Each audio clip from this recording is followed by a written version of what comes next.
What's up? Welcome as y'all come in. Be sure to hit the like button, say hello, and I haven't been live in a little while, but I do want to let you know that we just made Stealth Wealth tier available on the Patreon. If you're already in, you can upgrade to that. I'll talk a little bit about what's going to be in there, but I want to talk about why I am very passionate about building Stealth Wealth in a time where everybody's telling you that you've got to, kind of be Instagram famous or social media famous in order to build a business. Number one, I've mentioned before, but I am inundated on a just everyday basis with seven-figure businesses that don't even have a website, eight-figure businesses that have a one-page website and no social media, as Andrew and I were just discussing, and that's because of Good Merger. So in Good Merger, when we're reaching out to businesses and working with them, they are, most of them just normal businesses, and I am always on the hunt for those kinds of new opportunities and new strategies that's making a bunch of money. Number one, I feel like trying to get famous not only we'll talk about kind of decreases happiness, but it's a completely what they call a red. What's up, Alonzo? Thanks for saying hello. Let me know if the audio is okay. I'm using the mic because where I'm staying is very loud, so hopefully the audio is okay. But one of the things is most people just don't, deep down inside, they're not interested in trying to build a big following. What they're really interested in is building wealth. And there are a lot of strategies to be able to do that. But I think we're the average person is inundated with the opposite. So while I get businesses every day that are reaching out to us and we see like, oh, wow, this person doesn't have a website or social media and they're doing $8 million a year. Or, this other business, doesn't even understand how to do Facebook ads and they're doing this. And so you get to see the reality of what's happening with 99% of businesses. But I understand. And so then I come to this side of the business where I'm working with clients and people are reaching out. And there's just tunnel vision on what's working and what's not. There's tunnel vision because what they're seeing on their timeline are a bunch of people that are using, obviously, social media in order to grow their business. And it becomes this almost just recycling message of this is how you do it, this is how you do it, this is how you do it. And so they come to me like, okay, like I'm looking for an e-commerce business, I'm looking for SaaS business. And the truth is there are all of these very cool ways to make money. So that's one of the things that we talk a lot about. But I also want to talk about this concept of social debt because it's come up a couple times in just the conversations.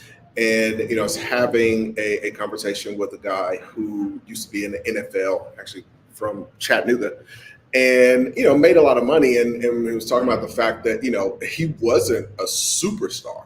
You know what I mean? He wasn't this huge, he made millions, but not like multi-decamillion contract.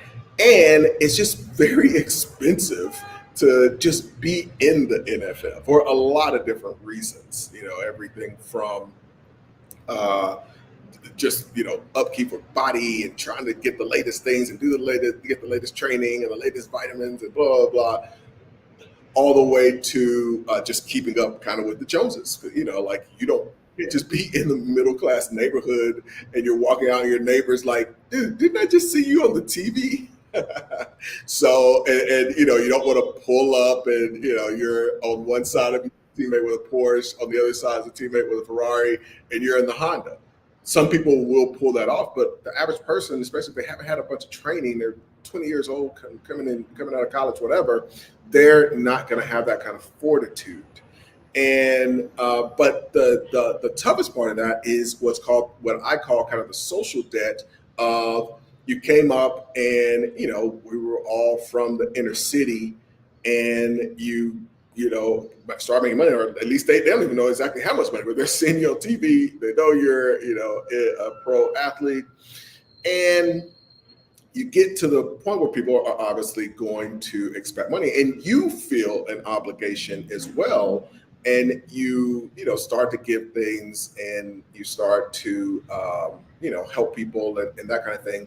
And it's interesting because there was a post that I saw with Tyler Perry, and he was talking about, the first time he was in debt, he stayed on family couches, and da, da, da. So he made money, and he made like whatever $100,000 for a couple of years, and he basically just gave it all away. Just had nothing, didn't even have enough to pay his taxes, and then still he felt like, hey, I owe these people this. So he made like 5 million and gave it all to friends and family, and all that, and then it was like 3 or 4 years where he owed a bunch of taxes. He'd given away all the money before he realized, like, oh, this isn't working. And most importantly, this isn't even helping the people that I'm giving the money to. And so there's this concept called basically social debt. And on one end, there are the really wealthy people. So, I've worked with some people that have family offices, and they're, just very wealthy people.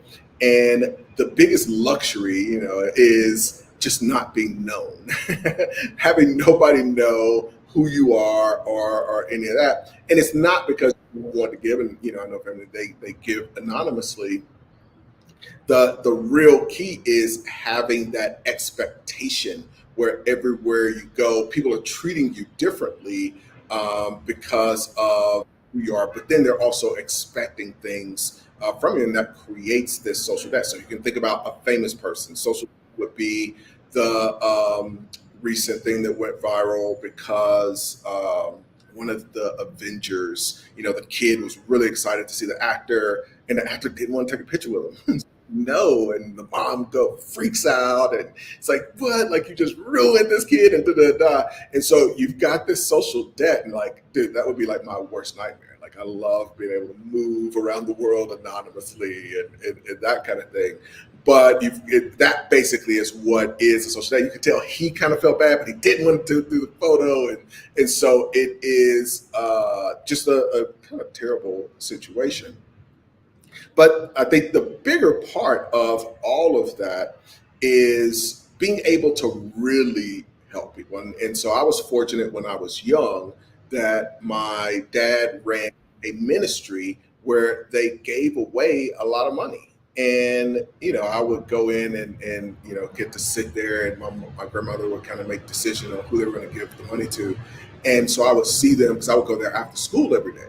And I noticed that basically the same people are coming back every month. And so even as a kid, I'm like, wait a minute, like, is this really helping to, like, okay, this month it was the electricity bill. It's like, all right, we're not going to help you with that next month. And then the next month it's like, oh, well, I need groceries. And so it's just this endless thing.